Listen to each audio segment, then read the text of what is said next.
Hello everyone, welcome back to my YouTube channel and Facebook page education hub BD. আজকের এই ভিডিওটি সরকারি চাকরিজীবীদের জন্য একটি বড় ব্রেকিং নিউজ নিয়ে চলে এসেছি। পে স্কেল সম্পর্কিত আজকে অনেক গুরুত্বপূর্ণ নিউজ আমরা পেয়েছি। সে সকল নিউজ আপনাদের সাথে শেয়ার করা আমার দায়িত্ব থাকবে।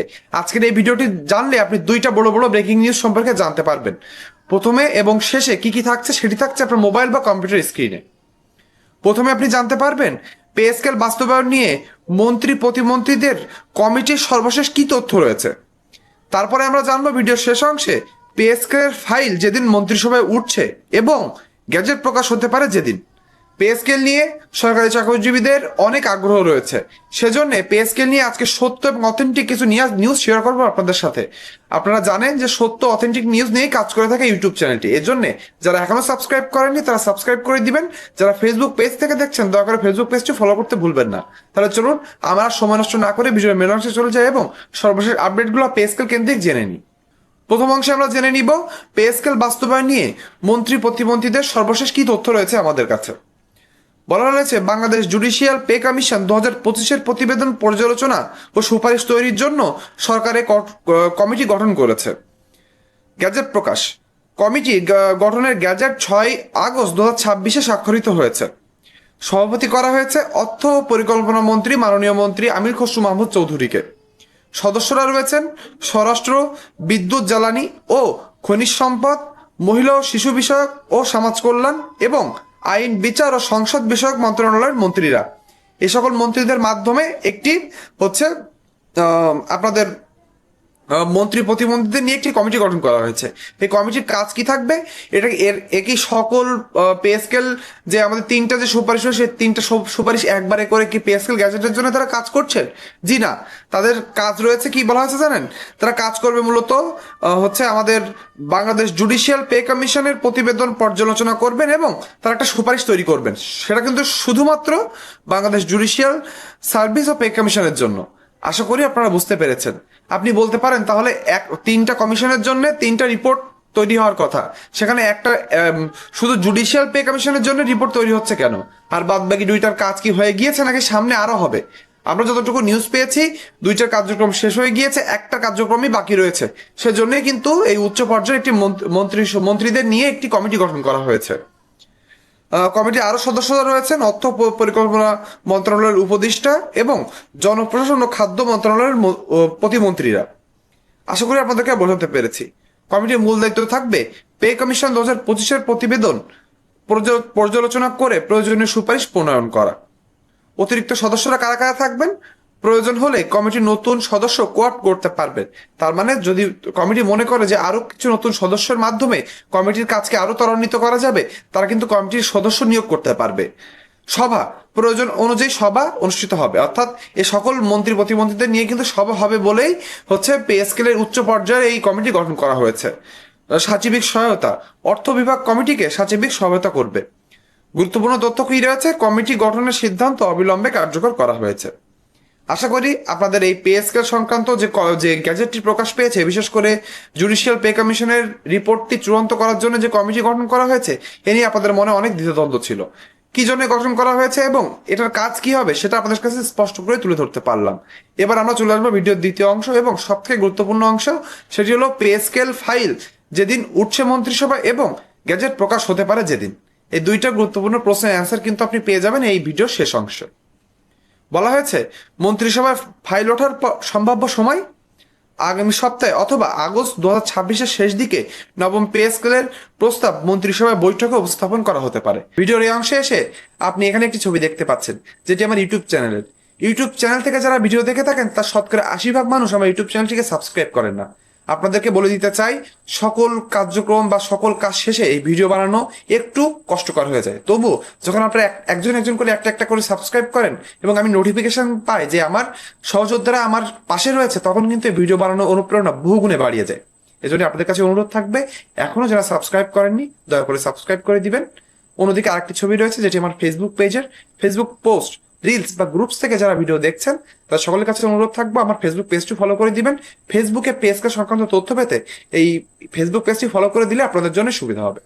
আপনারা ইতিমধ্যে জেনে গিয়েছিলেন যে আমাদের যে সচিব কমিটি গঠন করা হয়েছিল, সে সচিব কমিটি কার্যক্রম কিন্তু শেষ হয়ে গিয়েছিল এবং সেটা আমরা জানতে পেরেছিলাম হচ্ছে প্রথম আলোর একটি নিউজ মারফত। তারপরে কি জানতে পারলাম যে তাদের কার্যক্রম শেষ হওয়ার পরে তাদের যে চূড়ান্ত সুপারিশটি রয়েছে সেটি অর্থ মন্ত্রণালয়ের রয়েছে এবং অর্থ মন্ত্রণালয় সেটি চুলচেরা বিশ্লেষণ করছে। কতটুকু অর্থের বরাদ্দের প্রয়োজন, অর্থ কিভাবে আসবে, সকল নিয়ে চুলচেরা বিশ্লেষণ করছে অর্থ মন্ত্রণালয়। অর্থ মন্ত্রণালয়ের কার্যক্রম শেষ হলেই এটা কিন্তু ক্যাবিনেট বৈঠক বা মন্ত্রিসভায় বৈঠকে ওঠার কথা রয়েছে। সেই সেই সেই বড় ধাপটি পার হলেই কিন্তু পে স্কেল গ্যাজেটের কার্যক্রম শুরু হবে। এর জন্য এই হচ্ছে মন্ত্রিসভায় পে স্কেলটি ওঠা কিন্তু সব থেকে গুরুত্বপূর্ণ ধাপ হিসেবে বিবেচনা করা হচ্ছে, যেহেতু এই মন্ত্রিসভায় বেশ কিছু বিষয় সম্পর্কে আমাদের হচ্ছে ফাইনাল আউটপুট আসার কথা রয়েছে। আপনাদেরকে একটু জানিয়ে দিই আমি আগে কি বলতে যাচ্ছি। অর্থাৎ আপনারা জানেন যে পে স্কেল 2 না 3 ধাপে বাস্তবায়ন হবে। এ নিয়ে সচিব কমিটি কোনো হচ্ছে চূড়ান্ত পর্যায়ে আসতে পারেনি। তারা চেয়েছিল একটি মন্ত্রিসভায় উপস্থাপনের মাধ্যমে এই 2 দফা নাকি 3 দফায় বাস্তবায়ন হবে, 20,000 টাকা সর্বনিম্ন বেতন থাকবে নাকি তার থেকে কমে আসবে, সর্বোচ্চ বেতন কত দাঁড়াবে এবং এই বেতনের অনুপাত কত দাঁড়াবে, এই সকল গুরুত্বপূর্ণ কোশ্চেনের অ্যান্সার কিন্তু তারা ছেড়ে দিতে চাচ্ছিল মন্ত্রিসভায়। যেহেতু একটি উচ্চ পর্যায়ের মন্ত্রী প্রতিমন্ত্রী দিয়ে কমিটি গঠন করা হয়েছে, আমরা মনে করছি এই কমিটিতেই এই মন্ত্রিসভার আগে এই কার্যক্রমগুলো করা হবে এবং চূড়ান্ত সিদ্ধান্তে আসা হবে। চূড়ান্ত সিদ্ধান্তের পরে পুরো একটি পে স্কেলের রূপরেখা নিয়ে কিন্তু সেটি মন্ত্রিসভায় উঠবে। সে কার্যক্রমটি আগস্ট মাসের মাঝ বরাবর না হলে আগস্ট মাসের শেষের দিকে হতে পারে বলেই কিন্তু জানানো হচ্ছে। নতুন পে স্কেল কাঠামোর প্রস্তাবটি বর্তমানে চূড়ান্ত পর্যালোচনা পর্যায়ে রয়েছে। এটা কিন্তু আমাদের হচ্ছে অর্থমন্ত্রী জনাব আমির খসরু মাহমুদ চৌধুরীও জানিয়ে দিয়েছেন। মন্ত্রিসভার অনুমোদন, মন্ত্রিসভায় প্রস্তাবটি অনুমোদন পেলে পরবর্তী ধাপে প্রজ্ঞাপন জারির কাজ শুরু হবে। আপনারা ইতিমধ্যে জেনে গিয়েছেন, এটাই কিন্তু সবথেকে গুরুত্বপূর্ণ ধাপ রয়েছে। এরপরে কিন্তু গ্যাজেট প্রকাশ এবং কিছু প্রশাসনিক কাজ ছাড়া আর কোনো কাজ থাকবে না মন্ত্রিসভা এটি অনুমোদনের পাওয়ার পর। অনুমোদনের পর প্রজ্ঞাপন বা গ্যাজেট প্রকাশের কাজ এগিয়ে নেওয়া হবে, তবে ঠিক কোন তারিখে গ্যাজেট প্রকাশ করা হবে তা প্রতিবেদনে উল্লেখ করা নেই। হচ্ছে কার্যকর হওয়ার সময় তো নতুন পে স্কেল কবে থেকে কার্যকর হবে, নতুন পে স্কেল কবে থেকে কার্যকর হবে সে বিষয়ে কোনো চূড়ান্ত সিদ্ধান্ত হয়নি বলা হলেও আমরা কিন্তু ইতিমধ্যে আনঅফিসিয়ালি অনেক নিউজ পেয়ে গিয়েছি। আমাদের অর্থ মন্ত্রণালয় এবং পরিকল্পনা মন্ত্রণালয়ের বেশ কিছু উচ্চপদস্থ কর্মকর্তারা জানিয়েছেন আমাদের হচ্ছে মাননীয় অর্থমন্ত্রী জনাব আমির খসরু মাহমুদ চৌধুরী মহান জাতীয় সংসদে উঠে তিনি কিন্তু বক্তৃতা দিয়েছিলেন এবং সেখানে বলেছিলেন 2026 সালের জুলাই থেকে নবম পে স্কেল ধাপে ধাপে বাস্তবায়ন করা হবে। যেহেতু এত বড় পর্যায় থেকে আমাদের হচ্ছে অর্থমন্ত্রী জানিয়েছিলেন, সেখানে পে স্কেল এই সময় হবে বলে আমরা যতটুকু মনে করছি এভাবেই পে স্কেল অর্থাৎ 2026 সালের জুলাই থেকে পে স্কেল বাস্তবায়ন হবে, যখনই পে স্কেল গ্যাজেট আকারে প্রকাশ হোক না কেন। তার মানে পে স্কেল যদি নভেম্বর ডিসেম্বরে গ্যাজেট আকারে প্রকাশ হয়, আপনি জুলাই থেকে নভেম্বর ডিসেম্বর পর্যন্ত বকেয়া পেয়ে যাবেন। আইএমএফ এর বিষয় সম্পর্কে কি জানতে পেরেছি, বলা হয়েছে প্রতিবেদনে বলা হয়েছে সরকারি ব্যয় ও মূল্যস্ফীতির উপরে সম্ভাব্য চাপ বিবেচনায় আইএমএফ বাস্তবায়ন কিছুটা পিছিয়ে দেওয়ার পরামর্শ দিয়েছে। আপনারা ইতিমধ্যে জানেন যে একটি হচ্ছে টিম এসেছিল আইএমএফ এর, তারা কিন্তু সরকারি উচ্চ পর্যায়ের অর্থ মন্ত্রণালয়ের সাথে বৈঠক করে জানিয়েছে এই পে স্কেল সরকার যদি এখন চূড়ান্ত পর্যায়ে না যেয়ে 2 বছর পরে বাস্তবায়ন করতে, কিন্তু সরকার কিন্তু সেখানে স্পষ্ট করে না জানিয়ে দিয়েছে। তারা জানিয়েছে দীর্ঘ 11 বছর ধরে সরকারি চাকরিজীবীদের কোনো পে স্কেল বা কোনো অতিরিক্ত বেতন কাঠামো দেওয়া হয় না। তাদের এই অল্প বেতনে তারা হচ্ছে খুব অমানবিক জীবনযাপন করছে এবং তারা চায় অক্টোবরে হচ্ছে সরকারের সাথে হচ্ছে আবার আইএমএফ এবং বিশ্ব ব্যাংকের যে মিটিং রয়েছে তার আগেই পে স্কেলটি বাস্তবায়ন করে দেওয়া, যাতে তারা যে বলতে পারে যে আমরা পে স্কেলটি বাস্তবায়ন করে দিয়েছি, হাজার প্রতিবন্ধকতা থাকলেও আমরা এভাবে পে স্কেল বাস্তবায়ন করেছি এবং অর্থের সংকলন আমরা এভাবে করব। এজন্য তারা চাচ্ছে যে এই হচ্ছে খুব তাড়াতাড়ি এটি বাস্তবায়ন করে অক্টোবরের ভিতরে বাস্তবায়ন করে হচ্ছে তারপরে বিশ্ব ব্যাংক এবং জাতীয় আমাদের আইএমএফ এর সাথে বসার এবং তারা যারা তুলে ধরতে পারে যে তারা পে স্কেল বাস্তবায়নের জন্য কি কি পদক্ষেপ নিয়েছে।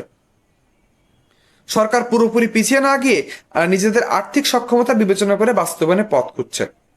প্রয়োজনে নতুন বেতন কাঠামো ধাপে ধাপে কার্যকর করার বিষয়টি বিবেচনায় রয়েছে। এটাই কিন্তু সর্বশেষ প্রধানমন্ত্রী জানিয়ে দিয়েছেন এই পে স্কেল নিয়ে যে সকল উচ্চ পর্যায়ের কমিশন রয়েছে তাদেরকে, যে আমাদের একটু দেরি হলেও ধাপে ধাপে পে স্কেল বাস্তবায়ন করতে হবে। সেটি নিয়ে কিন্তু সরকার অর্থাৎ আমাদের সরকার প্রধানমন্ত্রী কিন্তু জানিয়ে দিয়েছেন সকল কর্মকর্তাদেরকে। 21 এপ্রিল গঠিত বিশেষ কমিটির পর্যালোচনা ও সুপারিশের ভিত্তিতেই নতুন বেতন কাঠামো বিষয়ে চূড়ান্ত সিদ্ধান্ত নেওয়ার কথা রয়েছে। মন্ত্রিসভায় প্রস্তাবটি কবে উঠবে, অনুমোদনের পর গেজেট কবে এবং বেতন কাঠামো পে স্কেল কবে কার্যকর হবে, এসব বিষয়ে চূড়ান্ত সিদ্ধান্ত দিতেই সরকারি কর্মচারীরা তাকিয়ে রয়েছেন এই নতুন গঠিত মন্ত্রিসভা এবং মন্ত্রীদের নিয়ে যে কমিটি গঠন করা হয়েছে। খুব তাড়াতাড়ি আশা করছি আমরা আগস্ট মাসের ভিতরে পে স্কেল গ্যাজেট পেয়ে যেতে পারি। সরকারি চাকরিজীবীদেরকে চুপ করে থাকলে হবে না, তাদের এক দফা এক দাবি বলে যেতে হবে। 2026 সালের জুলাই থেকে নবম পে স্কেল বেসিকের 100% বাস্তবায়ন চাই। এখান থেকে সরে গেলে সরকারি চাকরিজীবীরা কিন্তু বঞ্চিত হবেন। পে স্কেল সংক্রান্ত এবং সত্য অথেন্টিক নিউজ পেতে আমার ইউটিউব চ্যানেলটি সাবস্ক্রাইব এবং আমার ফেসবুক পেজটি ফলো করতে ভুলবেন না। আজকে ভিডিওটি এ পর্যন্তই। সকলে ভালো থাকবেন। ধন্যবাদ।